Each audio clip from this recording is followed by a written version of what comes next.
Punjabi radio USA ਸੁਣ ਰਹੇ ਸਾਰੇ ਹੀ ਮਾਣਯੋਗ ਅਤੇ ਸਤਿਕਾਰਤ ਸਰੋਤਿਆਂ ਨੂੰ ਪਿਆਰ ਸਤਿਕਾਰ ਸਹਿਤ ਨਿੱਘੀ ਜਿਹੀ ਸਤਿ ਸ੍ਰੀ ਅਕਾਲ। ਸਭ ਨੂੰ ਜੀਆਂ ਨੂੰ ਆਖਦੇ ਹਾਂ। ਸੋ ਤੇ ਪ੍ਰੋਗਰਾਮ ਦੇ ਵਿੱਚ ਆਪ ਸਭ ਦਾ ਨਿੱਘਾ ਸਵਾਗਤ ਹੈ। ਪ੍ਰੋਗਰਾਮ ਖਬਰ ਤੇ ਨਜ਼ਰ ਲੈ ਕੇ ਹਾਜ਼ਰ ਹੋ ਚੁੱਕੇ ਹਾਂ। ਅੱਜ ਦਿਨ ਹੈਗਾ ਜੀ ਸ਼ਨੀਚਰਵਾਰ 12 ਜੂਨ ਅਤੇ ਅੱਜ ਦੇ ਇਸ ਪ੍ਰੋਗਰਾਮ ਦੇ ਵਿੱਚ ਮੇਰੇ ਨਾਲ ਜੁੜ ਚੁੱਕੇ ਨੇ ਮਿੰਟੂ ਗੁਰੂਸਰੀਆ ਜੀ ਮਲੋਟ ਸਟੂਡੀਓਜ਼ ਤੋਂ। ਮਿੰਟੂ ਜੀ ਆਇਆਂ ਨੂੰ ਸਵਾਗਤ ਹੈ। ਸਤਿ ਸ੍ਰੀ ਅਕਾਲ। ਸ਼ੁਕਰੀਆ ਜੀ ਸਾਰਿਆਂ ਨੂੰ, ਸਤਿ ਸ੍ਰੀ ਅਕਾਲ ਜੀ। ਸਾਡੇ ਅੱਜ ਦੇ ਪ੍ਰੋਗਰਾਮ ਖਬਰ ਤੇ ਨਜ਼ਰ ਉਸ ਨੂੰ ਸਪਾਂਸਰ ਕਰਦੇ ਨੇ ਖਾਲਸਾ ਇੰਸ਼ੋਰੈਂਸ ਏਜੰਸੀ ਵਾਲੇ, ਜਿਨ੍ਹਾਂ ਦੇ ਕੋਲੋਂ ਤੁਸੀਂ ਹਰ ਇੱਕ ਤਰੀਕੇ ਦੀ ਇੰਸ਼ੋਰੈਂਸ ਕਰਵਾ ਸਕਦੇ ਹੋ। ਇੰਸ਼ੋਰੈਂਸ ਬਾਰੇ ਪਤਾ ਕਰਨ ਲਈ ਕਾਲ ਕਰ ਸਕਦੇ ਹੋ ਨੰਬਰ 408 272 2500 4082722500 ਦੇ ਉੱਤੇ। ਇਸ ਦੇ ਨਾਲ Krishan Dhanota Yuba City, Baljinder Singh Nijjar Woodland, Sucha Singh Jaskaran Singh, Gurpartap Singh Fresno, Paramjit Kaur Rangi Vacaville, GN tyre and lube ਵਾਲੇ, ਜਿਨ੍ਹਾਂ ਦੇ ਕੋਲੋਂ ਤੁਸੀਂ truck wash, oil change, air brake ਦਾ ਕੰਮ ਕਰਵਾ ਸਕਦੇ ਹੋ। ਨਵੇਂ ਪੁਰਾਣੇ ਟਾਇਰ ਵਾਜਿਬ ਕੀਮਤਾਂ 'ਤੇ ਖਰੀਦ ਸਕਦੇ ਹੋ। ਸੈਂਟਰਨੈਲਾ ਮੰਡੇਰਾ ਦੇ ਵਿੱਚ ਲੋਕੇਸ਼ਨ ਨੇ। ਕਾਲ ਕਰ ਸਕਦੇ ਹੋ Nimma Sota 209 277 0113। West Coast truck driving school Fresno ਵਾਲੇ, ਜਿਹੜੇ ਕਿ ਤੁਹਾਨੂੰ ਟਰੱਕ ਦਾ ਲਾਇਸੈਂਸ ਵਧੀਆ ਸਿਖਲਾਈ ਦੇ ਕੇ ਘੱਟ ਸਮੇਂ ਦੇ ਵਿੱਚ ਲੈਣ 'ਚ ਸਹਾਇਤਾ ਕਰਦੇ ਨੇ। ਕਾਲ ਅਜੀਤ ਅਟਵਾਲ 559 374 45 41 ਦੇ ਉੱਤੇ।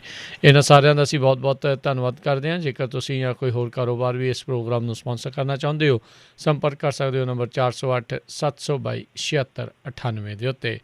ਮਿੰਟੂ ਜੀ, ਗੱਲਬਾਤ ਦਾ ਸਿਲਸਿਲਾ ਸ਼ੁਰੂ ਕਰਦੇ ਜਾਈਏ। ਅੱਜ ਦੀਆਂ ਅਹਿਮ ਵੱਡੀਆਂ ਖਬਰਾਂ ਕੀ ਰਹੀਆਂ ਸੁਰਖੀਆਂ? ਜੀ ਅੱਜ ਸੁਰਖੀ ਨਾ ਸ਼ੇਰ ਦੀ ਨਾ ਬੱਕਰੀ ਦੀ, ਅੱਜ ਸਿਰਫ ਤੇ ਸਿਰਫ ਇੱਕ ਹਾਥੀ ਦੀ, ਦੂਜੀ ਤੱਕੜੀ ਦੀ, ਕਿਉਂਕਿ ਗੱਠਜੋੜ ਹੋ ਗਿਆ ਅਕਾਲੀਆਂ ਦਾ ਤੇ ਬਹੁਜਨ ਸਮਾਜ ਪਾਰਟੀ ਵਾਲੇ ਦਲਿਤ ਭਾਈਚਾਰੇ ਦੇ ਲੀਡਰਾਂ ਦਾ। ਹੁਣ ਤੱਕੜੀ 'ਚ ਹਾਥੀ ਤੁਲਿਆ ਜਾਂ ਤੱਕੜੀ ਜਿਹੜੀ ਆ ਉਹ ਹਾਥੀ 'ਤੇ ਚੜ੍ਹ ਗਈ ਆ, ਇਹ ਤਾਂ ਬਾਅਦ 'ਚ ਪਤਾ ਲੱਗੇਗਾ। ਪਰ ਇਸ ਵੇਲੇ ਪੂਰੀ ਸਿਆਸਤ ਜਿਹੜੀ ਆ ਉਹ ਇਸ ਰੰਗ 'ਚ ਹੜ ਗਈ ਆ। ਬਹੁਤ ਹੱਦ ਤੱਕ ਕਹਿ ਲਓ ਕਿ ਇਹੀ ਖਬਰ ਜਿਹੜੀ ਆ ਚੱਲ ਰਹੀ ਹੈ। ਵੈਸੇ ਨਾ ਅੱਜ ਹਨੇਰੀ ਤੂਫਾਨ ਵੇਖਣ ਦੀ ਜ਼ਰੂਰਤ ਆ, ਨਾ ਨਫੇ ਨੁਕਸਾਨ ਵੇਖਣ ਦੀ ਜ਼ਰੂਰਤ ਆ, ਸਿਰਫ ਤੇ ਸਿਰਫ ਬਿਆਨ ਵੇਖਣ ਦੀ ਜ਼ਰੂਰਤ ਆ ਕਿ ਕਿਹੋ ਜਿਹੇ ਆ ਰਹੇ ਆ। ਸੁਖਬੀਰ ਸਿੰਘ ਬਾਦਲ ਬੋਲੇ ਆ, ਕਹਿੰਦੇ ਵਿਧਾਨ ਸਭਾ ਦੀਆਂ ਚੋਣਾਂ ਤੋਂ ਬਾਅਦ ਵੀ ਇਕੱਠੇ ਲੜਾਂਗੇ, ਇਹ ਸਾਥ ਨਾ ਛੋੜेंगे ਹਮ, ਕਹਿ ਰਹੇ ਆ ਉਹ। ਨਾਲ ਕਹਿ ਰਹੇ ਆ ਸਾਰੇ ਪੰਜਾਬੀਆਂ ਦਾ ਆਸ਼ੀਰਵਾਦ ਆ, ਬਲੈਸਿੰਗ ਹੈ ਸਾਨੂੰ, ਅਸੀਂ ਬਸਪਾ ਨਾਲ ਮਿਲ ਕੇ ਪੰਜਾਬ 'ਚ ਜ਼ਰੂਰ ਸਰਕਾਰ ਬਣਾਵਾਂਗੇ।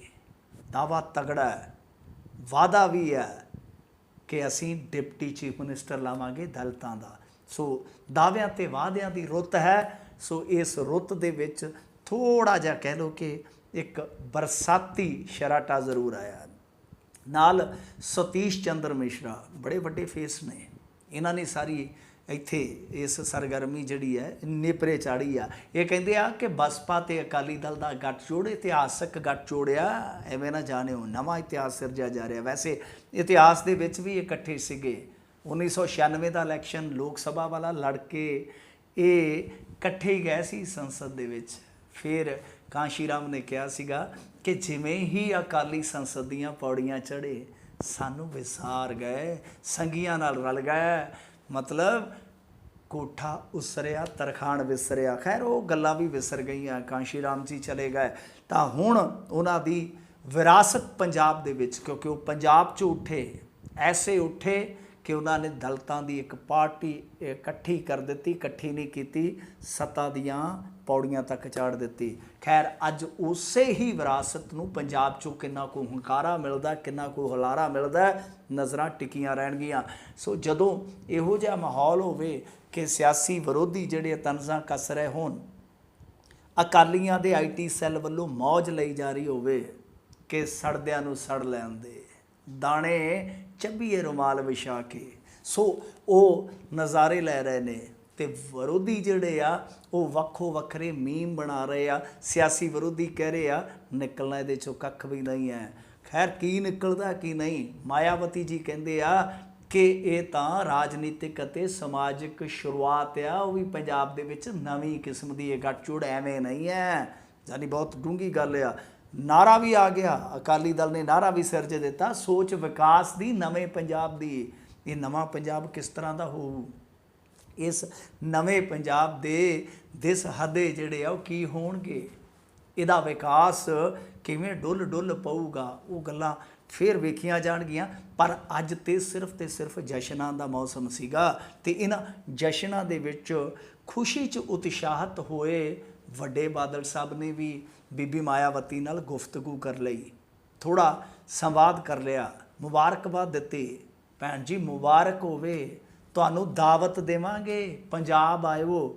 ਹਾਲਾਂਕਿ ਇੱਕ ਗੱਲ, ਇੱਕ ਹਸਰਤ, ਇੱਕ ਅਰਮਾਨ ਅਧੂਰਾ ਰਹਿ ਗਿਆ।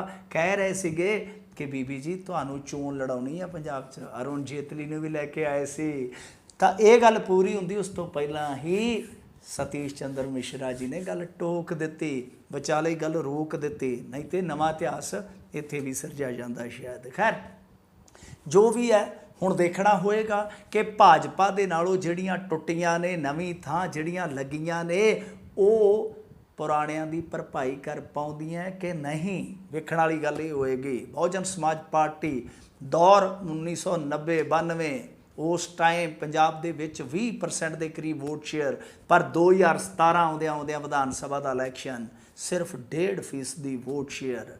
ਕੀ ਦੁਬਾਰਾ 6-7-8% ਤੇ ਪਹੁੰਚ ਸਕੇਗੀ ਬਹੁਜਨ ਸਮਾਜ ਪਾਰਟੀ? ਬਹੁਤ ਵੱਡਾ ਸਵਾਲ ਹੈ। ਜੇ ਪਹੁੰਚ ਜਾਂਦੀ ਹੈ, ਸਮੀਕਰਨ ਬਹੁਤ ਬਦਲਣਗੇ, ਸਮੀਕਰਨ ਬਹੁਤ ਵਿਗੜਨਗੇ। ਵੈਸੇ ਜੇ ਦੇਖੀਏ ਆਨੰਦਪੁਰ ਸਾਹਿਬ ਸੀਟ ਸਮੇਤ 3 ਸੀਟਾਂ ਤੇ ਜਦੋਂ ਲੋਕ ਸਭਾ ਦਾ ਅਖੀਰਲਾ ਇਲੈਕਸ਼ਨ ਲੜਿਆ ਤਾਂ ਬਹੁਜਨ ਸਮਾਜ ਪਾਰਟੀ ਇੱਕ ਥਾਂ 20%, ਇੱਕ ਥਾਂ 15%, ਇੱਕ ਥਾਂ 13% ਲੈ ਗਈ ਸੀ।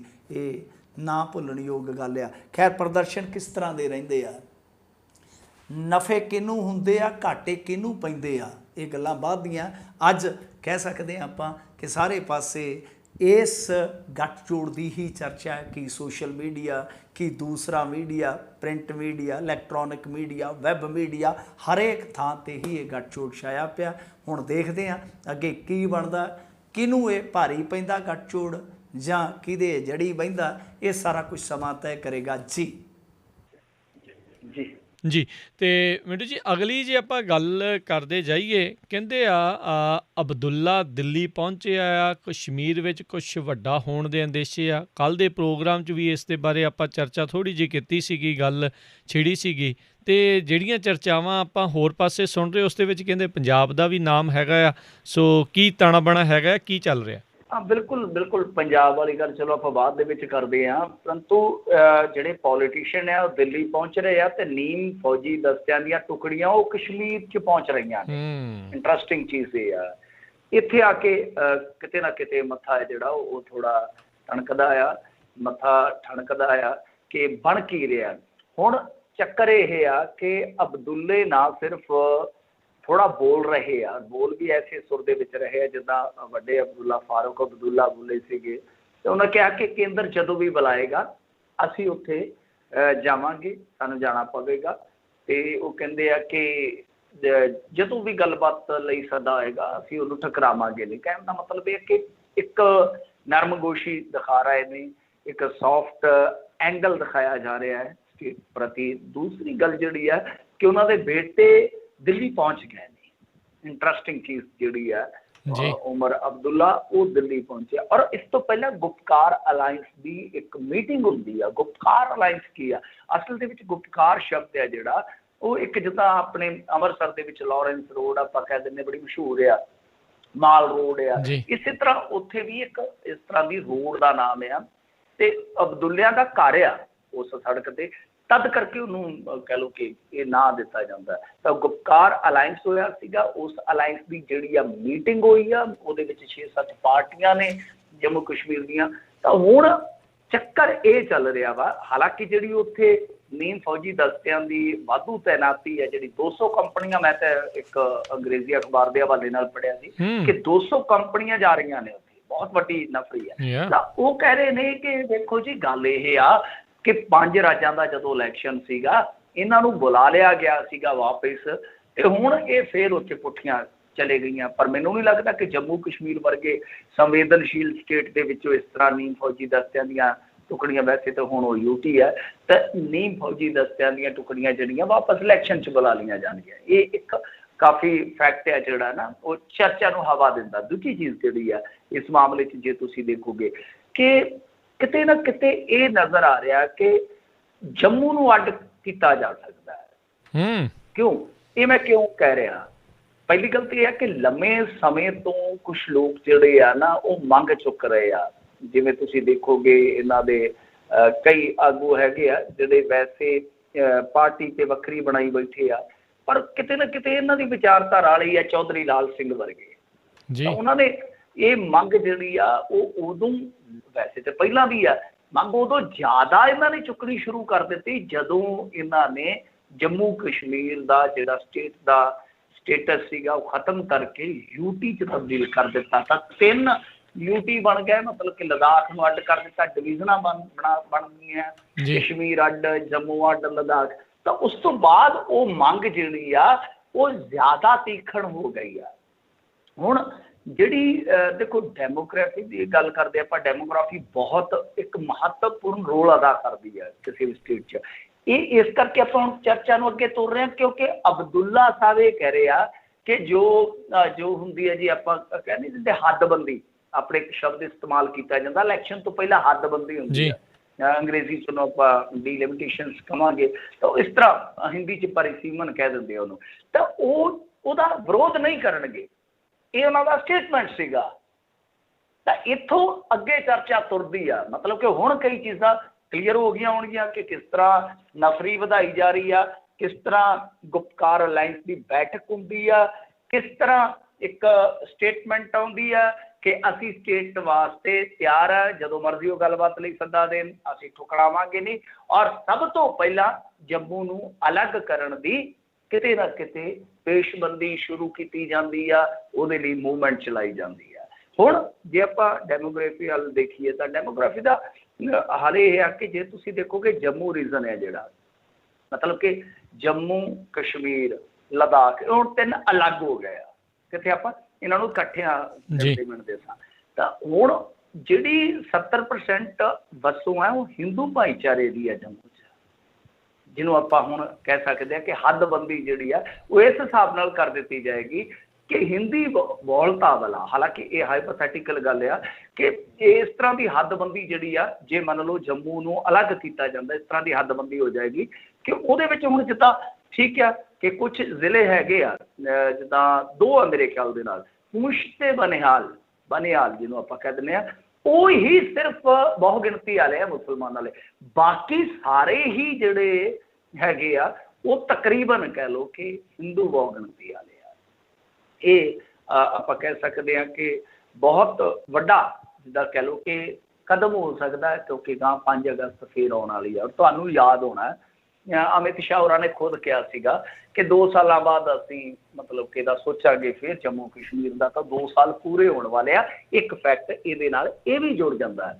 ਸੋ ਇਸ ਕਰਕੇ ਬਹੁਤ ਜ਼ਿਆਦਾ ਲੋਕ ਇਸ ਗੱਲ ਵੱਲ ਧਿਆਨ ਲਾ ਕੇ ਬੈਠੇ ਆ ਕਿ ਸ਼ਾਇਦ ਜੰਮੂ ਨੂੰ ਅਲੱਗ ਕਰ ਦਿੱਤਾ ਜਾਵੇ, ਔਰ ਉਹਦਾ ਕਾਰਨ ਦੱਸਿਆ ਜਾਂਦਾ ਕਿ ਇਹ ਇੱਥੇ ਥੋੜ੍ਹੀ ਜਿਹੀ ਸ਼ਾਂਤੀ ਹੈ, ਸਥਿਰਤਾ ਹੈ, ਔਰ ਕਈ ਵਾਰ ਇਹ ਕੀ ਹੁੰਦਾ ਹੈ ਕਿ ਹਿੰਦੂ ਭਾਈਚਾਰੇ ਨੂੰ ਵਿਸ਼ੇਸ਼ ਤੌਰ 'ਤੇ ਆ ਕੇ ਨਿਸ਼ਾਨਾ ਬਣਾ ਦਿੱਤਾ ਜਾਂਦਾ ਹੈ, ਗਾਂਹ ਹੋ ਜਾਂਦੇ ਤਾਂ ਨਿਸ਼ਾਨਾ ਬਣਾਇਆ ਜਾਂਦਾ। ਉਹਦੇ ਨਾਲੋਂ ਚੰਗਾ ਕਿ ਇੱਕ ਸਟੇਟ, ਇੱਕ ਵੱਖਰਾ ਰਾਜ ਹੈ ਜਿਹੜਾ ਉਹ ਉਹਨਾਂ ਦਾ ਬਣ ਜਾਵੇ, ਔਰ ਜਿਹਦੀ ਡਿਮਾਂਡ ਬਹੁਤ ਸਾਰੇ ਹਿੰਦੂ ਵੀ ਕਰਦੇ ਆ ਉੱਥੋਂ ਦੇ, ਔਰ ਬਾਹਰਲੇ ਹਿੰਦੂ ਭਾਈਚਾਰੇ ਦੇ ਲੋਕ ਵੀ ਕਹਿੰਦੇ ਆ ਕਿ ਇਹਨਾਂ ਨੂੰ ਅਲੱਗ ਸਟੇਟ ਦੇ ਦੇਣਾ ਚਾਹੀਦਾ ਹੈ।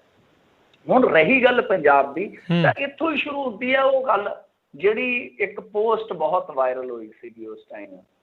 ਤਾਂ ਉਸ ਟਾਈਮ ਦੀ ਪੋਸਟ ਵਾਇਰਲ ਹੋਈ ਕਿ ਪਠਾਨਕੋਟ ਜਾ ਸਕਦਾ, ਗੁਰਦਾਸਪੁਰ ਜਾ ਸਕਦਾ। ਹੁਣ ਜੇ ਆਪਾਂ ਦੇਖੀਏ, ਵੈਸੇ ਕਲਪਨਾ ਹੈ ਕੱਲ੍ਹ ਨੂੰ ਕੀ ਸਟੈਪ ਚੁੱਕਦਾ ਵਾ ਦਿੱਲੀ, ਕੀ ਕੇਂਦਰ ਸਰਕਾਰ ਦਾ ਅੱਗੇ ਰੁਖ ਰਹਿੰਦਾ, ਉਹ ਉਹਨਾਂ ਚੀਜ਼ਾਂ 'ਤੇ ਮੁਨਸਰ ਕਰਦਾ ਹੈ। ਤਾਂ ਪਰ ਉਹ ਕਿਤੇ ਨਾ ਕਿਤੇ ਇਸ ਚੀਜ਼ ਨਾਲ ਜੁੜਦਾ ਹੈ ਕਿ ਜਿੱਦਾਂ ਹੁਣ ਪਠਾਨਕੋਟ ਹਿੰਦੂ ਬੈਲਟ ਆ, ਹਿੰਦੀ ਭਾਈਚਾਰੇ ਵਾਲੇ ਲੋਕ ਜਿਹੜੇ ਆ ਕਾਫੀ ਆ, ਵੱਡੀ ਤਾਦਾਦ ਹੈ ਉਹਨਾਂ ਦੀ, ਨੋ ਡਾਊਟ, ਕਿ ਉਹ ਉੱਧਰ ਜਾ ਸਕਦੇ ਆ।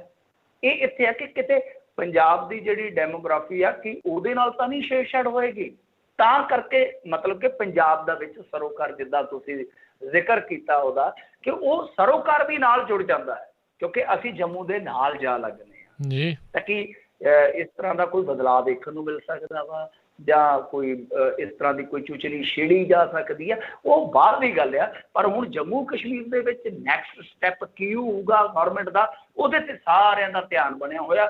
5 ਅਗਸਤ ਵਾਪਸ ਫੇਰ ਆਉਣ ਵਾਲੀ ਹੈ, ਉਦੋਂ ਤੱਕ ਕੀ ਹੋਏਗਾ? ਬਹੁਤ ਕੁਝ ਭੇਦ ਆ ਜਿਹੜੇ ਕਹਿ ਲਓ ਕਿ ਸਮੇਂ ਦੇ ਗਰਭ ਦੇ ਵਿੱਚ ਆ, ਜਿਹੜੇ ਕਿ ਸਮਾਂ ਹੀ ਖੋਲ ਕੇ ਦੱਸੇਗਾ ਸਾਨੂੰ ਕਿ ਕਿਸ ਵਹਿਣ ਦੇ ਵਿੱਚ ਅੱਗੇ ਵਹਿੰਦੇ ਆ। ਜੀ ਜੀ ਬਿਲਕੁਲ। ਬੋਲੀ ਦੇ ਆਧਾਰ ਦੇ ਉੱਤੇ ਪੰਜਾਬ ਨੂੰ ਵੀ ਛੋਟਾ ਜਿਹਾ ਜਿਹੜਾ ਉਹ ਕਰ ਦਿੱਤਾ ਸੀਗਾ। ਹੁਣ ਜੰਮੂ ਨੂੰ ਸਹਿਜੇ ਲੱਗਦਾ, ਜੰਮੂ ਕਸ਼ਮੀਰ ਨੂੰ ਇਸ ਪਾਸੇ ਵੱਲ ਨੂੰ ਜਿਹੜਾ ਉਹ ਕਰ ਰਹੇ ਆ। ਸੋ ਲੱਗ ਤਾਂ ਇੱਦਾਂ ਹੀ ਰਿਹਾ ਆ ਵੀ ਹੌਲੀ ਜਿੱਦਾਂ ਤੁਸੀਂ ਕਿਹਾ ਵੀ ਹੱਦਬੰਦੀ ਕਰਕੇ ਇਹਨਾਂ ਨੇ ਇੱਕ ਛੋਟਾ ਜਿਹਾ ਹਿੱਸਾ ਦੂਜੇ ਪਾਸੇ ਰੱਖਣਾ, ਜਿਸ ਦੇ ਉੱਤੇ ਮੇ ਵੀ ਇਹਨਾਂ ਨੂੰ ਲੱਗਦਾ ਹੋਊਗਾ। ਜੀ ਇਹੀ ਕਰਨਾ ਚਾਹੁੰਦੇ ਆ। ਤੁਸੀਂ ਜੇ ਦੇਖੋਗੇ ਪੋਪੂਲੇਸ਼ਨ ਸਮੀਕਰਨ ਕਿਸ ਤਰ੍ਹਾਂ ਦੇ ਆ ਕਿ ਜਿਹੜੀ ਕਸ਼ਮੀਰ ਵਾਦੀ ਆ ਜਿਹੜੀ ਹੈ ਨਾ, ਉਹਦੇ 'ਚ 97% ਮੁਸਲਮਾਨ ਨੇ ਮੇਰੇ ਖਿਆਲ ਦੇ ਨਾਲ, ਤੇ ਲਾ ਲਓ ਕਿ ਤਕਰੀਬਨ 1.25 ਤੋਂ ਥੋੜਾ ਜਿਹਾ ਜ਼ਿਆਦਾ ਹੋਣੇ ਆ ਹਿੰਦੂ ਭਾਈਚਾਰੇ ਦੇ ਲੋਕ, ਮਤਲਬ ਕਿ 2% ਤੋਂ ਥੱਲੇ ਲਾ ਲਓ, ਤੇ ਬਾਕੀ ਆਪਣੇ ਸਿੱਖ ਜਿਹੜੇ ਹੈਗੇ ਆ ਉਹ 1% ਤੋਂ ਥੋੜੇ ਜਿਹੇ ਘੱਟ ਆ, 90 ਕੋ ਲਾ ਲਓ 0.90 ਕੋ। ਤੇ ਇਹਦਾ ਮਤਲਬ ਇਹ ਹੈ ਕਿ ਜਦ ਜੰਮੂ 'ਚ ਇਹ ਆਪਾਂ ਦੇਖਦੇ ਹਾਂ ਅੰਕੜੇ, ਉਹ ਉਲਟੇ ਹੋ ਜਾਂਦੇ ਨੇ ਬਿਲਕੁਲ। ਇੱਥੇ 65% ਜਿਹੜੀ ਵਸੋਂ ਆ ਹਿੰਦੂਆਂ ਦੀ ਆ, 30% ਮੁਸਲਮਾਨਾਂ ਦੀ ਹੈ। ਤਾਂ ਉਹ ਇਸੇ ਆਧਾਰ 'ਤੇ, ਜਿਵੇਂ ਤੁਸੀਂ ਕਿਹਾ ਬਿਲਕੁਲ ਕਿ ਮਜ਼ਹਬ ਦੇ ਆਧਾਰ 'ਤੇ ਜਾਂ ਕਹਿ ਲਓ ਕਿ ਬਹੁ ਗਿਣਤੀ ਘੱਟ ਗਿਣਤੀ, ਉਹ ਜਿਹੜਾ ਇੱਕ ਸਮੀਕਰਨ ਬਣਦਾ ਇੰਡੀਆ ਦੇ ਵਿੱਚ, ਉਹ ਇੱਕ ਵੱਖਰੀ ਸਰਕਾਰ ਵੀ ਨਾਲੇ ਹੋ ਜਾਏਗੀ ਨਾ, ਕਿਉਂਕਿ ਜੰਮੂ ਕਸ਼ਮੀਰ 'ਚ ਉਸ ਤਰ੍ਹਾਂ ਸਰਕਾਰ ਬਣਾਉਣੀ ਬਹੁਤ ਔਖੀ ਹੋ ਜਾਂਦੀ ਹੈ। ਤਾਂ ਇਹ ਚੀਜ਼ ਜਿਹੜੀ ਆ ਬਿਲਕੁਲ ਤੁਹਾਡੀ ਗੱਲ ਨਾਲ ਮੈਂ ਸਹਿਮਤ ਹਾਂ ਕਿ ਕਿਤੇ ਨਾ ਕਿਤੇ ਪ੍ਰਭਾਵ ਪਾਉਂਦੇ ਹੈ ਭਾਸ਼ਾ, ਧਰਮ, ਮਜ਼ਹਬ, ਤੇ ਇਹਨਾਂ ਕਰਕੇ ਹੀ ਪੰਜਾਬ ਦਾ ਨੁਕਸਾਨ ਹੋਇਆ। ਸਾਡੇ ਆਪਣੇ ਲੀਡਰਾਂ ਨੇ ਵੀ ਦੇਖ ਲਓ ਕਿੰਨਾ ਨੁਕਸਾਨ ਕੀਤਾ। ਅੱਜ ਜਿਹੜੀ ਦਿੱਲੀ ਦੀਆਂ ਬਰੂਹਾਂ 'ਤੇ ਜਾ ਕੇ ਅਸੀਂ ਬੈਠੇ ਹਾਂ ਤੇ ਅਸੀਂ ਕਹਿੰਦੇ ਹਾਂ ਕਿ ਅਸੀਂ ਬਗਾਨੀ ਸਟੇਟ 'ਚ ਬੈਠੇ ਹਾਂ, ਉਹ ਬਰੂਹਾਂ ਸਾਡੀਆਂ ਸੀ। ਤੇ ਅੱਜ ਕਿੱਥੋਂ ਤੱਕ ਇੰਡਸਟਰੀ ਫੈਲੀ ਹੋਈ ਆ। ਅੱਜ ਹਿਮਾਚਲ 'ਚ ਪਰਾਂ ਪਹਾੜ ਚੜ੍ਹਨ ਲੱਗਿਆ ਸਾਨੂੰ ਪਰਚੀ ਕਟਾਉਣੀ ਪੈਂਦੀ ਹੈ, ਤੇ ਕਿੱਥੇ ਸਾਡੀ ਰਾਜਧਾਨੀ ਬਾਅਦ 'ਚ ਸ਼ਿਮਲਾ ਬਣੀ। ਸੋ ਅਸੀਂ ਤੇ ਸਾਰਾ ਕੁਛ ਆਪ ਪਰੋਸ ਕੇ ਦਿੱਤਾ। ਬਿਲਕੁਲ ਗੱਲ ਸਹੀ ਹੈ ਕਿ ਸਿਆਸੀ ਤੌਰ 'ਤੇ ਇਹੋ ਜਿਹੇ ਕਦਮ ਚੁੱਕੇ ਬਹੁਤ ਜ਼ਿਆਦਾ ਅੱਗੇ ਜਾ ਕੇ ਨੁਕਸਾਨ ਕਰਦੇ। ਇੱਕ ਵਾਰੀ ਤਾਂ ਜਜ਼ਬਾਤੀ ਹੋ ਕੇ ਉਸ ਟਾਈਮ ਪੰਜਾਬੀਆਂ ਨੇ ਵੀ ਕਿਹਾ ਕਿ ਬਹੁਤ ਵਧੀਆ ਸਾਨੂੰ ਆਪਣਾ ਸੂਬਾ ਮਿਲ ਗਿਆ, ਕਿ ਸਾਡਾ ਆਪਣਾ ਸਿੱਖ ਮੁੱਖ ਮੰਤਰੀ ਬਣੂ, ਜੱਟ ਮੁੱਖ ਮੰਤਰੀ ਬਣੂ। ਤੇ ਉਹਨਾਂ ਨੇ ਕੀ ਸਵਾਰਿਆ? ਅੱਜ ਅਸੀਂ ਪਿੱਟਦੇ ਹਾਂ ਕਿ ਸਾਂਝਾ ਪੰਜਾਬ ਹੁੰਦਾ ਤੇ ਅਸੀਂ ਉਹ ਦਿੱਲੀ ਤੱਕ ਲੱਗਦੇ ਸਾਂ ਜਾ ਕੇ। ਬਿਲਕੁਲ ਬਿਲਕੁਲ ਬਿਲਕੁਲ। ਤਾਂ ਹੀ ਤਾਂ ਯੋਗੀ ਨਹੀਂ ਮੰਨਦਾ ਜੀ ਆਪਣਾ ਪੂਰਵਾਂਚਲ ਲੈਣ ਨੂੰ, ਕਹਿੰਦਾ ਵੀ ਛੋਟਾ ਨਾ ਕਰੋ, ਮੈਂ ਤਾਂ ਪੂਰੇ ਦਾ ਪੂਰਾ ਰੱਖਣਾ ਆ। ਜੀ ਜੀ ਜੀ। ਅਗਲੀ ਮਿੰਟੂ ਜੀ ਗੱਲ ਕਰੀਏ ਉਮਰਾ ਨੰਗਲ ਹੋਰਾਂ ਦੇ ਜਿਹੜੇ ਨਾਰਕੋ ਟੈਸਟ ਕਰਾਉਣ ਦੇ ਚਰਚੇ।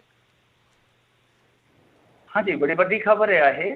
ਅੱਜ ਜੇ ਦੇਖੀਏ ਤੇ ਇਹਦੀ ਚਰਚਾ ਨਹੀਂ ਹੋਈ। ਵੈਸੇ ਸੋਸ਼ਲ ਮੀਡੀਆ ਤੇ ਤੁਹਾਨੂੰ ਪਤਾ ਕਈ ਵਾਰ ਦੂਸਰੀਆਂ ਨਿਊਜ਼ ਟ੍ਰੈਂਡ ਕਰੀ ਜਾਂਦੀਆਂ ਨੇ। ਤਾਂ ਸੈਣੀ, ਉਮਰਾ ਨੰਗਲ ਤੇ ਚਰਨਜੀਤ ਦੇ ਨਾਰਕੋ ਟੈਸਟ ਲਈ ਅਦਾਲਤ ਦੇ ਵਿੱਚ ਅਰਜ਼ੀ ਚੱਲ ਗਈ ਆ।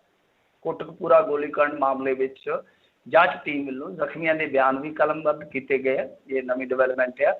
ਤਾਂ ਇਹਨਾਂ ਅਫਸਰਾਂ ਦੇ ਮਤਲਬ ਕਿ ਨਾਰਕੋ ਟੈਸਟ ਕਰਵਾਉਣ ਵਾਸਤੇ ਅਦਾਲਤ ਦੇ ਵਿੱਚ ਐਪਲੀਕੇਸ਼ਨ ਪਾਈ ਗਈ ਆ। ਦੇਖੋ, ਇੱਕ ਕਾਨੂੰਨੀ ਪਚੜਾ ਹੁੰਦਾ, ਇਹਦੇ ਤੇ ਹੁਣ ਆਪਾਂ ਬਹੁਤਾ ਕੁਛ ਨਹੀਂ ਕਰ ਸਕਦੇ। ਵੈਸੇ ਡੇਰਾ ਪ੍ਰੇਮੀਆਂ ਨੂੰ ਵੀ ਅਦਾਲਤ 'ਚ ਪੇਸ਼ ਕਰਨ ਦੇ ਹੁਕਮ ਦਿੱਤੇ ਗਏ ਕਿ 15 ਜੂਨ ਨੂੰ ਇਹਨਾਂ ਨੂੰ ਅਦਾਲਤ 'ਚ ਪੇਸ਼ ਕੀਤਾ ਜਾਵੇ, ਜਿਹੜੇ ਗ੍ਰਿਫਤਾਰ ਨੇ ਪ੍ਰੇਮੀ। ਹੁਣ ਨਾਰਕੋ ਟੈਸਟ ਵਾਲਾ ਪੰਗਾ ਦੇਖੋ, ਇੱਕ ਤੇ ਇਹ ਹੁੰਦਾ ਹੈ ਕਿ ਚੈਲੰਜ ਵੀ ਹੋ ਜਾਂਦਾ ਇਹਨੂੰ। ਕਈ ਵਾਰ ਜਿਹੜੇ ਮੁਲਜ਼ਮਾਨ ਹੁੰਦੇ ਆ ਉਹ ਚੈਲੰਜ ਵੀ ਕਰ ਲੈਂਦੇ ਆ। 2-3 ਚੀਜ਼ਾਂ ਹੁੰਦੀਆਂ ਜਿਹੜੀਆਂ ਸਮਝਣੀਆਂ ਜ਼ਰੂਰੀ ਨੇ ਨਾਰਕੋ ਟੈਸਟ ਦੇ ਵਿੱਚ। ਫਿਰ ਗੱਲ ਕਲੀਅਰ ਹੋ ਜਾਏਗੀ, ਸਾਫ਼ ਹੋ ਜਾਏਗੀ, ਸਪਸ਼ਟਤਾ ਆ ਜਾਏਗੀ ਕਿ ਦੇਖੋ ਨਾਰਕੋ ਟੈਸਟ ਹੁੰਦਾ ਕੀ ਹੈ। ਸਭ ਤੋਂ ਪਹਿਲਾਂ ਤਾਂ ਸਵਾਲ ਇਹੀ ਹੋਏਗਾ, ਇੱਕ ਤਾਂ ਆਪਾਂ ਕਹਿੰਦੇ ਨੇ ਲਾਈ ਡਿਟੈਕਟਰ ਟੈਸਟ, ਇੱਕ ਨਾਰਕੋ ਟੈਸਟ, ਦੋਨਾਂ 'ਚ ਫਰਕ ਹੈ। ਹੁਣ ਨਾਰਕੋ ਟੈਸਟ ਦੀ ਗੱਲ ਹੋ ਰਹੀ ਹੈ ਤਾਂ ਨਾਰਕੋ ਟੈਸਟ ਕੀ ਆ? ਦੇਖੋ, ਨਾਰਕੋ ਟੈਸਟ ਹੈ ਜਿਹੜਾ ਨਾ, ਉਹ ਇਸ ਤਰ੍ਹਾਂ ਹੁੰਦਾ ਕਿ ਜਿਵੇਂ ਕੋਈ ਮੁਲਜ਼ਮ ਆ, ABC, ਚਲੋ ਇਹਨਾਂ 'ਚ ਕੋਈ ਵੀ ਹੈ, ਉਹ ਇੱਕ ਕਹਿ ਲਓ ਕਿ ਟੂ ਡਰੱਗ ਸ਼ਾਇਦ ਕੁਛ ਇਸ ਤਰ੍ਹਾਂ ਦਾ ਹੁੰਦਾ ਹੈ, ਜਿਹਨੂੰ ਆਪਾਂ ਸਾਈਕੋ ਐਕਟਿਵ ਦਵਾ ਕਹਿ ਦਿੰਦੇ ਹਾਂ। ਤਾਂ ਉਹ ਦਿੱਤੀ ਜਾਂਦੀ ਹੈ। ਕਈ ਮਾਮਲਿਆਂ ਦੇ ਵਿੱਚ ਸੋਡੀਅਮ ਪੈਂਟੋਥੋਲ ਜਿਹੜਾ ਹੁੰਦਾ ਉਹ ਲਾਇਆ ਜਾਂਦਾ ਹੈ। ਤਾਂ ਜਿਵੇਂ ਦਵਾ ਖੂਨ ਦੇ ਵਿੱਚ ਪਹੁੰਚਦੀ ਹੈ, ਹਾਲਾਂਕਿ ਇਹ ਮੈਡੀਕਲ ਨਾਮ ਆ, ਜੇ ਗਲਤ ਹੋਏ ਮਾੜੇ ਮੋਟੇ ਤਾਂ ਤੁਸੀਂ ਕਰੈਕਟ ਕਰ ਲੈਣਾ। ਤਾਂ ਜਿਵੇਂ ਹੀ ਬਲੱਡ ਦੇ ਵਿੱਚ ਪਹੁੰਚਦੀ ਆ, ਬੰਦਾ ਜਿਹੜਾ ਆ ਉਹ ਕਹਿ ਲਓ ਕਿ ਅਰਧ ਚੇਤਨ ਜਿਹਾ ਹੋ ਜਾਂਦਾ ਹੈ। ਮਤਲਬ ਜਿਹਨੂੰ ਆਪਾਂ ਨੀਂਦ ਬੇਹੋਸ਼ ਕਹਿੰਦੇ ਹਾਂ, ਨਾ ਉਹ ਬੇਹੋਸ਼ ਆ ਨਾ ਉਹ ਹੋਸ਼ ਦੇ ਵਿੱਚ ਆ, ਅੱਧ ਵਿਚਾਲੇ ਜੇ ਚਲੇ ਜਾਂਦਾ।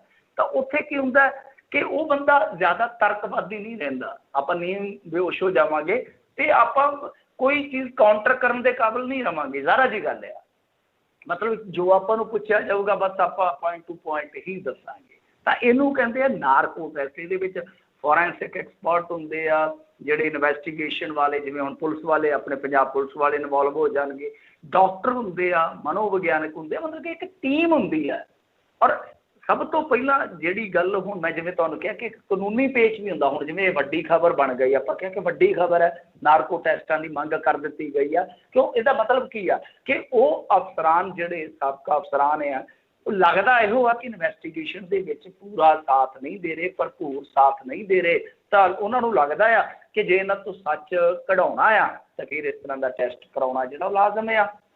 ਤਾਂ ਹੁਣ ਇਹਦੇ ਵਿੱਚ ਇੱਕ ਸਭ ਤੋਂ ਜਿਹੜਾ ਕਹਿ ਲਓ ਕਿ ਪ੍ਰਾਇਮਰੀ ਸਟੈਪ ਹੁੰਦਾ ਹੈ, ਮੁੱਢਲਾ ਸਟੈਪ ਹੁੰਦਾ ਹੈ, ਉਹ ਹੁੰਦਾ ਕਿ ਤੁਹਾਡੀ ਫਿਜ਼ੀਕਲ ਪਹਿਲਾਂ ਜਾਂਚ ਪੜਤਾਲ ਕੀਤੀ ਜਾਂਦੀ ਹੈ, ਫਿਟਨੈਸ ਦੀ, ਜਿਹਨੂੰ ਆਪਾਂ ਕਹਿ ਲਈਏ ਐਗਜ਼ਾਮਨ ਹੁੰਦਾ, ਜਿਹੜਾ ਫਿਜ਼ੀਕਲ ਐਗਜ਼ਾਮਨ ਆਪਾਂ ਅੰਗਰੇਜ਼ੀ 'ਚ ਕਹਾਂਗੇ ਤੇ ਪੰਜਾਬੀ ਦੇ ਵਿੱਚ ਤੇ ਇਹੀ ਕਹਾਂਗੇ ਮੈਡੀਕਲ, ਕਿ ਕੀ ਉਹ ਬੰਦਾ, ਜਿਹੜੇ ਬੰਦੇ ਦਾ ਨਾਰਕੋ ਟੈਸਟ ਕਰਵਾਇਆ ਜਾਣਾ, ਉਹ ਸਿਹਤਯਾਬ ਹੈ, ਕਿਸੇ ਬਿਮਾਰੀ ਤੋਂ ਪੀੜਤ ਤਾਂ ਨਹੀਂ ਹੈ, ਮਾਨਸਿਕ ਰੋਗ ਦੇ ਨਾਲ ਤਾਂ ਨਹੀਂ ਲੜ ਰਿਹਾ, ਜਾਂ ਜਿਵੇਂ ਕਈ ਵਾਰ ਉਹ ਹੁੰਦਾ ਕਿ ਕਿਸੇ ਨਾਬਾਲਗ ਦਾ ਨਾਰਕੋ ਟੈਸਟ ਨਹੀਂ ਕਰਵਾਇਆ ਜਾਂਦਾ, ਉੱਥੇ ਵੀ ਕਾਨੂੰਨ ਰੋਕ ਦਿੰਦਾ ਹੈ। ਮਤਲਬ ਕਿ 16-17 ਸਾਲ ਦਾ ਜਾਂ 15 ਸਾਲ ਦਾ ਕੋਈ ਅਲੜ ਬੱਚਾ ਹੈ, ਉਹ ਕਿਸੇ ਕ੍ਰਾਈਮ ਦੇ ਵਿੱਚ ਨਾਮਜ਼ਦ ਆ, ਤਾਂ ਇਸ ਤਰ੍ਹਾਂ ਦੇ ਟੈਸਟ ਜਿਹੜੇ ਉਹਦੇ ਤੇ ਕੀਤੇ ਜਾਣੇ ਆ, ਉਹਦੇ ਤੋਂ ਕਾਨੂੰਨ ਰੋਕ ਦਿੰਦਾ ਹੈ। ਤਾਂ ਕਹਿਣ ਦਾ ਮਤਲਬ ਇਹ ਹੈ, ਨਾਰਕੋ ਟੈਸਟ ਬਾਰੇ ਜਿੰਨਾ ਕੁ ਮੈਂ ਸਮਝਦਾ ਕਿ ਇਹੀ ਹੈ ਕਿ ਕਾਨੂੰਨੀ ਪਛੜਾ ਵੀ ਹੈ ਇਹਦੇ 'ਚ। ਤਾਂ ਮੁੱਢਲੇ ਸਟੈਪ 'ਚ ਕੀ ਹੋਏਗਾ ਕਿ ਅਦਾਲਤ ਪਹਿਲਾਂ ਅਲਾਓ ਕਰਦੀ ਹੈ ਕਿ ਨਹੀਂ ਕਰਦੀ, ਇਹ ਨੰਬਰ 1 ਕਹਾਣੀ ਹੋਏਗੀ। ਨੰਬਰ 2 ਤੇ ਇਹ ਆਏਗਾ ਕਿ ਕੀ ਫਿਰ ਉਹ ਚੈਲੰਜ ਕਰਦੇ ਆ ਕਿ ਨਹੀਂ ਕਰਦੇ। ਨੰਬਰ 3, ਜੇ ਸਭ ਕੁਝ ਹੋ ਜਾਂਦਾ ਹੈ ਤਾਂ ਕੀ ਉਹ ਫਿਜ਼ੀਕਲੀ ਫਿੱਟ ਪਾਏ ਜਾਂਦੇ ਨੇ। ਸੋ ਇਹ ਗੱਲਾਂ ਨੇ ਬਾਅਦ ਦੇ ਵਿੱਚ ਨਾਰਕੋ ਟੈਸਟ 'ਚੋਂ ਕੀ ਨਿਕਲਦਾ ਕਿ ਨਹੀਂ, ਇਹਦਾ ਮਤਲਬ ਇੱਕ ਹੋਰ ਵੀ ਨਿਕਲਦਾ ਹੈ ਕਿ ਹਾਲੇ ਜਾਂਚ ਪੜਤਾਲ ਦੇ ਵਿੱਚੋਂ ਕੋਈ ਸਿੱਟਾ ਜਾਂ ਕਹਿ ਲਓ ਕਿ ਨਿਆਂ ਜਿਹੜਾ ਨਿਕਲਣਾ, ਉਹ ਕਾਫੀ ਦੂਰ ਦੀ ਗੱਲ ਹੈ ਜੀ। ਜੀ ਜੀ ਬਿਲਕੁਲ।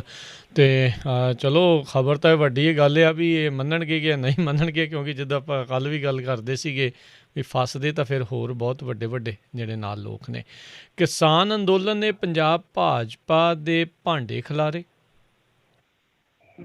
ਭਾਂਡੇ ਖਿਲਾਰਨ ਦਾ ਮਤਲਬ ਹੁੰਦਾ ਕਿ ਜਿਵੇਂ ਆਪਾਂ ਹੁਣ ਕਹਿੰਦੇ ਨਹੀਂ ਹੁੰਦੇ, ਇੱਕ ਮਿਸਾਲ ਦਿੰਦੇ ਹੁੰਦੇ ਆ ਕਿ ਵੱਸਦੇ ਘਰਾਂ 'ਚ ਭਾਂਡੇ ਖੜਕਦੇ ਹੀ ਰਹਿੰਦੇ ਆ। ਉਹ ਖੜਕਦੇ ਤੇ ਰਹਿੰਦੇ, ਠੀਕ ਹੈ, ਕਈ ਵਾਰ ਇੰਨੇ ਜ਼ਿਆਦਾ ਖੜਕ ਜਾਂਦੇ ਕਿ ਖਿਲਰ ਜਾਂਦੇ ਆ।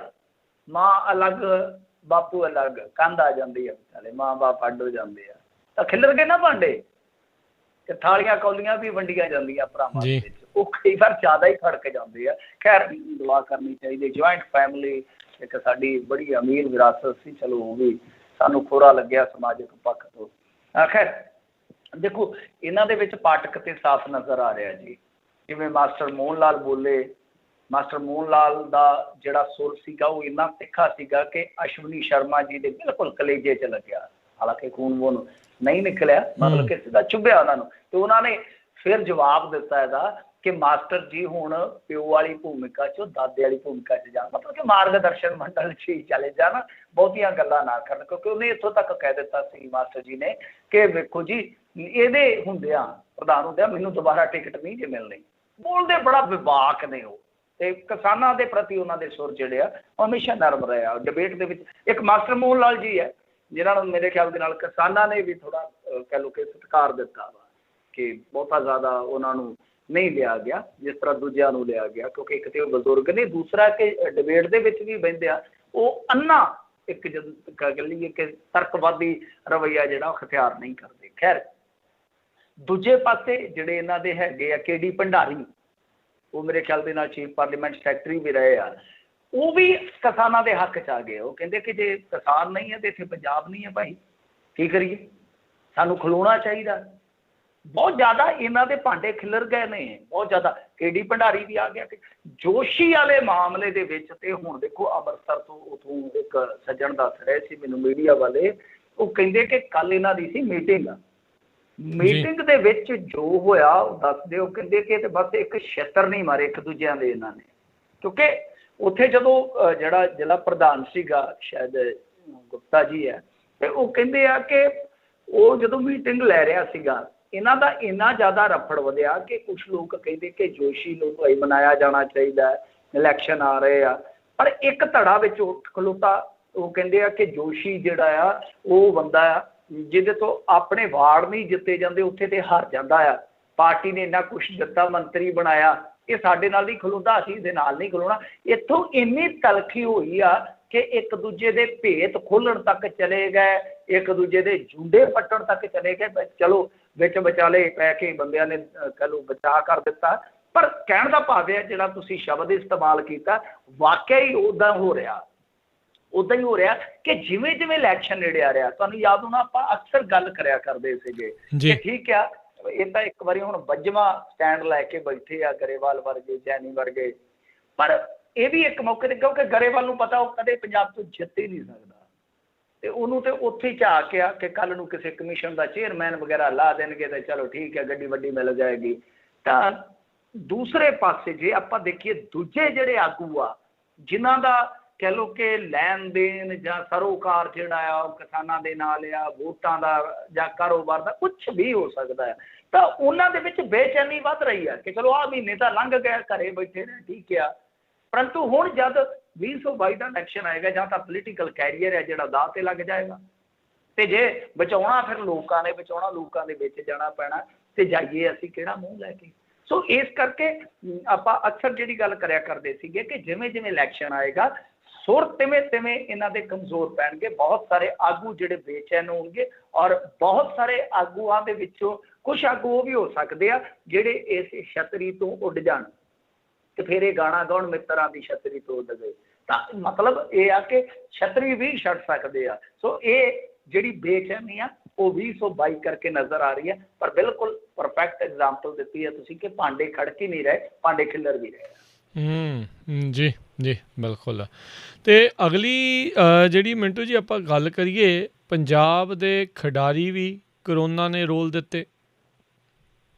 ਹਾਂਜੀ ਦੇਖੋ, ਇਹ ਖਿਡਾਰੀ ਛੋਟੇ ਖਿਡਾਰੀ ਆ ਜਿਨ੍ਹਾਂ ਨੇ ਕੱਲ੍ਹ ਨੂੰ ਓਲੰਪਿਕ 'ਚ ਜਾਣਾ, ਕਾਮਨਵੈਲਥ ਦੇ ਵਿੱਚ ਜਾਣਾ, ਏਸ਼ੀਆਡ ਖੇਡਾਂ ਦੇ ਵਿੱਚ ਜਾ ਕੇ ਪਰਫਾਰਮ ਕਰਨਾ ਵਾ, ਤਾਂ ਉਹਨਾਂ ਦੀ ਵੀ ਇਸ ਵੇਲੇ ਕਹਿ ਲਓ ਕਿ ਹਾਲਤ ਜਿਹੜੀ ਆ ਬਹੁਤ ਜ਼ਿਆਦਾ ਪਤਲੀ ਹੋਈ ਪਈ ਹੈ। ਸਾਡੇ ਸਪੋਰਟਸ ਦਾ 100 ਕਰੋੜ ਦਾ ਬਜਟ ਹੁੰਦਾ, ਮੈਂ ਤੁਹਾਡੀ ਜਾਣਕਾਰੀ ਲਈ ਦੱਸ ਦਿੰਦਾ, ਜੋ ਮਤਲਬ ਕਿ ਪੰਜਾਬ ਦਾ ਹੁੰਦਾ, ਪੰਜਾਬ ਦੇ ਖਿਡਾਰੀਆਂ ਦਾ ਹੁੰਦਾ। ਖਿਡਾਰੀ ਕਿੱਦਾਂ ਦੋ ਤਰ੍ਹਾਂ ਦੇ ਹੁੰਦੇ ਆ, ਸਭ ਨੂੰ ਪਤਾ ਹੋਣਾ। ਇੱਕ ਤਾਂ ਹੁੰਦੇ ਆ ਨਾ ਜਿਹੜੇ ਰੈਜ਼ੀਡੈਂਸ਼ੀਅਲ ਹੁੰਦੇ ਆ ਜੀ, ਜਿੱਦਾਂ ਜਲੰਧਰ ਦੇ ਵਿੱਚ ਤੁਹਾਨੂੰ ਪਤਾ ਸਪੋਰਟਸ ਕਾਲਜ ਹੈ ਜਾਂ ਸਪੋਰਟਸ ਸਕੂਲ ਹੈ, ਤੇ ਇੱਕ ਹੁੰਦੇ ਆ ਕਿ ਉਹ ਖਿਡਾਰੀ ਜਿਹੜੇ ਆ ਉਹ ਉੱਥੇ ਨਾਨ ਰੈਜ਼ੀਡੈਂਸ਼ੀਅਲ ਕਹਿ ਸਕਦੇ ਆਪਾਂ, ਪਰ ਉਹ ਵੀ ਸਰਕਾਰ ਵੱਲੋਂ ਇੱਕ ਡਾਇਟ ਦੀ ਰਾਸ਼ੀ ਲੈਂਦੇ ਆ। ਜਿੱਦਾਂ ਐਗਜ਼ਾਮਪਲ ਦੇ ਤੌਰ ਤੇ ਮੈਂ ਸਮਝਾ ਦਿੰਦਾ ਕਿ ਜਿਹੜੇ ਤਾਂ ਰੈਜ਼ੀਡੈਂਸ਼ੀਅਲ ਵਿੰਗ ਦੇ ਖਿਡਾਰੀ ਹੋ ਗਏ, ਫਰਜ਼ ਕਰੋ ਕਿਸੇ ਸਪੋਰਟਸ ਸਕੂਲ ਦੇ ਵਿੱਚ ਇਹ ਬੇਸਿਕ ਕਿਤੇ ਵੀ ਹੈ, ਤਾਂ ਉਹਨਾਂ ਦੀ ਡਾਇਟ ਦਾ ਇੱਕ ਅਲੱਗ ਭੁਗਤਾਨ ਹੁੰਦਾ, ਮਤਲਬ ਕਿ ਡੇਲੀ ਦੀ ਉਹਨਾਂ ਨੂੰ ਲਾ ਲਓ ਕਿ 200, ਹੁਣ ਪਤਾ ਨਹੀਂ ਮੈਨੂੰ, ਪਹਿਲਾਂ ਤਾਂ ਬਹੁਤ ਘੱਟ ਡਾਇਟ ਹੁੰਦੀ ਸੀ ਸਾਡੇ ਟਾਈਮ 'ਚ,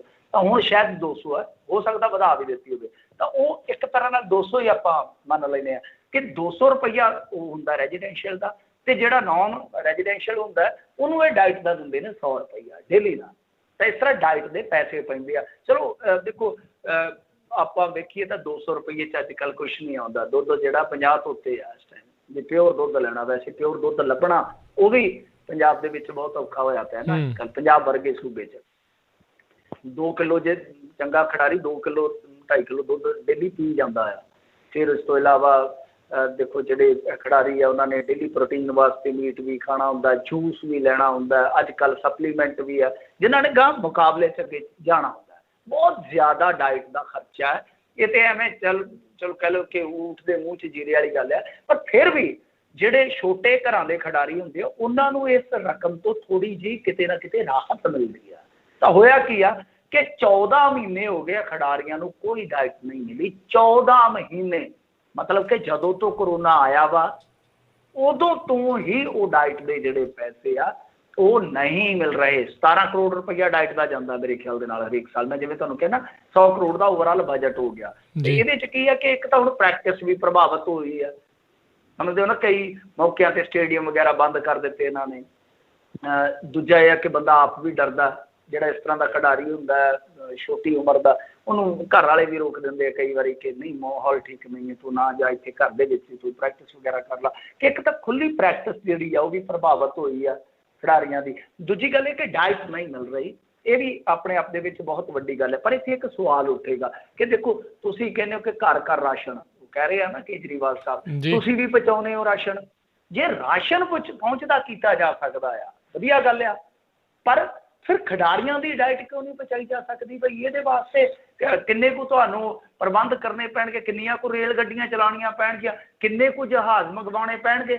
ਬਹੁਤ ਵੱਡਾ ਸਵਾਲ ਹੈ। ਸੋ ਇਸੇ ਕਰਕੇ ਹੀ ਪੰਜਾਬ ਦਾ ਖੇਡਾਂ ਦੇ ਵਿੱਚ ਬੇੜਾ ਗਰਕ ਕਰ ਦਿੱਤਾ ਸਰਕਾਰਾਂ ਨੇ ਕਿ ਪੈਸਾ ਵੀ ਰੱਖ ਦੇਣਾ, ਬਜਟ ਵੀ ਐਲਾਨ ਦੇਣਾ ਹੈ, ਸਭ ਕੁਝ ਕਰ ਦੇਣਾ, ਪਰ ਉਹਨਾਂ ਚੀਜ਼ਾਂ ਨੂੰ ਲਾਗੂ ਹੀ ਨਹੀਂ ਕਰਨਾ। ਆਹੀ ਸਾਡੀ ਫੇਲਿਅਰ ਹੈ। ਇਸੇ ਕਰਕੇ ਅਸੀਂ ਜਿਹੜੇ ਕਿ ਸਾਡੇ ਕਦੇ ਤੁਸੀਂ ਦੇਖ ਲਓ ਗੁਰਬਚਨ ਸਿੰਘ ਜੀ, ਮਿਲਖਾ ਸਿੰਘ ਜੀ, ਹਾਕੀ ਵਾਲੇ, ਦੁਨੀਆ ਭਰ ਦੇ ਵਿੱਚ ਚਮਕਦੇ ਸਿਤਾਰੇ ਸੀ। ਅੱਜ ਉਹ ਸੁੰਗੜ ਕੇ ਜੇ ਦੇਖੀਏ ਦਾਇਰਾ ਤੇ ਬਹੁਤ ਛੋਟਾ ਰਹਿ ਗਿਆ, ਜਿਹਦੇ 'ਚ ਕੁਝ ਕ੍ਰਿਕਟਰ ਆ ਜਾਂਦੇ ਆ ਟ੍ਰੇਨ 'ਚ ਜਾਂ ਹਾਕੀ ਵਾਲੇ ਆ ਜਾਂਦੇ ਆ, ਬਾਕੀ ਸਾਡੇ ਬਹੁਤ ਜ਼ਿਆਦਾ ਐਥਲੀਟ ਘੱਟ ਰਹੇ ਆ। ਉਹਦਾ ਕਾਰਨ ਇਹੀ ਹੈ ਕਿ ਸਰਕਾਰਾਂ ਜਿਹੜੀਆਂ ਨੇ ਉਹ ਨਾ ਤਾਂ ਇਹਨਾਂ ਨੂੰ ਨੌਕਰੀਆਂ ਦੇ ਪਾਉਂਦੀਆਂ, ਨਾ ਮੁੱਢਲੇ ਤੌਰ ਤੇ ਜੋ ਹੈਲਪ ਚਾਹੀਦੀ ਹੈ ਖਿਡਾਰੀਆਂ ਨੂੰ ਉਹ ਦੇ ਪਾ ਰਹੇ।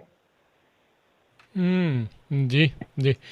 ਅਗਲੀ ਮਿੰਟੂ ਜੀ ਗੱਲ ਕਰੀਏ, ਕਹਿੰਦੇ ਨੋਟਿਸ ਪਿੱਛੋਂ ਪੋਸਟ ਮੈਟ੍ਰਿਕ ਸਕਾਲਰਸ਼ਿਪ ਵਜ਼ੀਫਾ ਦੀ ਹਲਚਲ ਹੋਈ। ਹਾਂਜੀ ਦੇਖੋ, ਮੈਂ ਕੱਲ ਹੀ ਗੱਲ ਕੀਤੀ ਸੀਗੀ, ਚਲੋ ਸੁਣੀ ਗਈ ਆ ਕਿ ਠੀਕ ਆ ਵਿਜੇ ਸਾਂਪਲਾ ਜੀ ਭਾਰਤੀ ਜਨਤਾ ਪਾਰਟੀ ਦੇ ਆਗੂ ਨੇ ਤੇ ਕਈ ਵਾਰ ਪਾਰਟੀਆਂ ਮਫਾਦਾਂ ਵਾਸਤੇ ਇਸ ਤਰ੍ਹਾਂ ਇੱਕ ਦੂਜੇ ਨੂੰ ਠਿੱਬੀ ਲਾਉਂਦੀਆਂ ਨੇ, ਪਰ ਕਿਤੇ ਕੁੱਬੇ ਦੇ ਵੱਜੀ ਲੱਤ ਰਾਸ ਵੀ ਆ ਜਾਂਦੀ ਹੈ ਨਾ।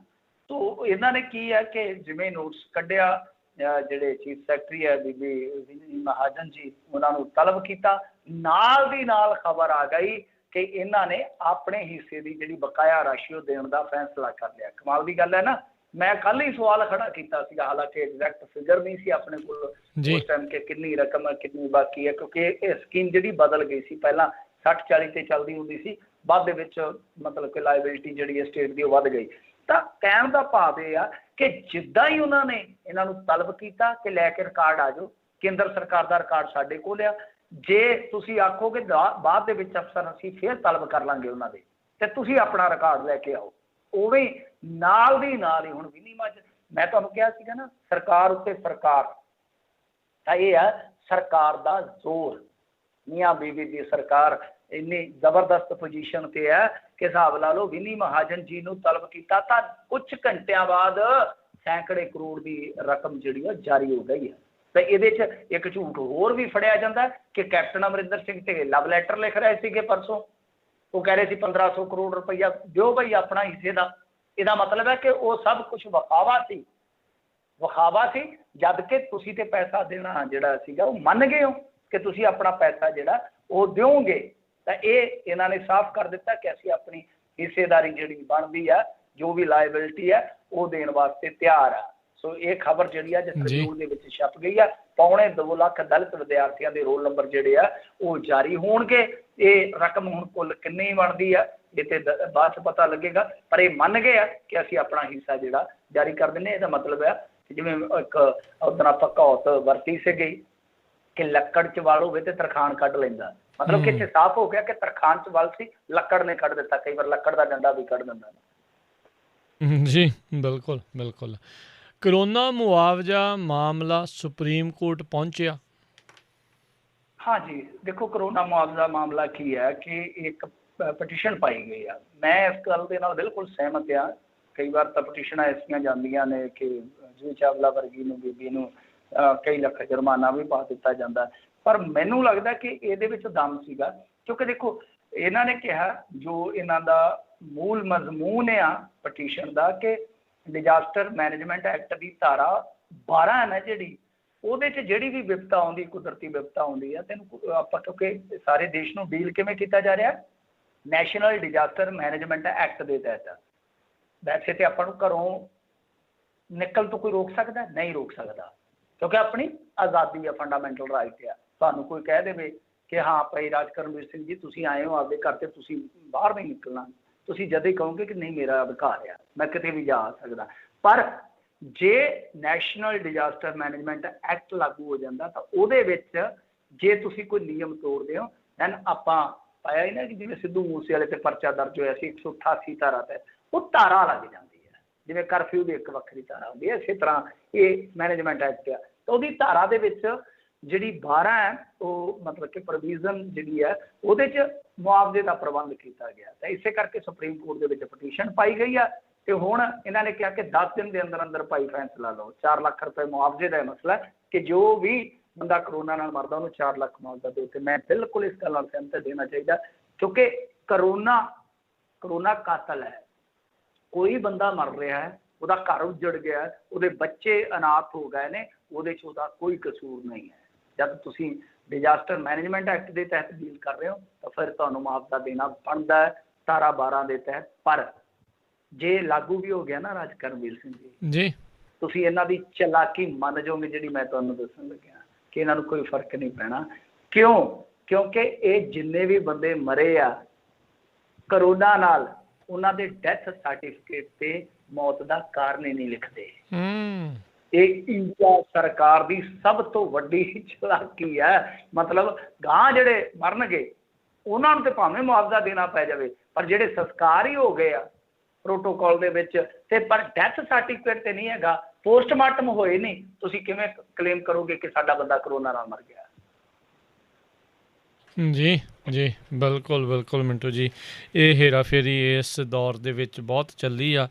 ਇਹ ਅੱਜ ਦੀ ਨਹੀਂ ਕਰਦੀਆਂ ਜਿਹੜੀਆਂ ਹਰ ਇੱਕ ਦੌਰ ਦੇ ਵਿੱਚ ਜਿਹੜੇ ਹੇਰਾਫੇਰੀ ਮਾਸਟਰ ਉਹ ਚਲਾਈ ਜਾਂਦੇ ਆ। ਅਤੇ ਮਿੰਟੂ ਜੀ ਬਹੁਤ ਬਹੁਤ ਸ਼ੁਕਰੀਆ, ਬੜੀ ਮਿਹਰਬਾਨੀ, ਮਿਲਦੇ ਹਾਂ ਜੀ ਅਗਲੀ ਵਾਰ। ਧੰਨਵਾਦ, ਸਤਿ ਸ਼੍ਰੀ ਅਕਾਲ।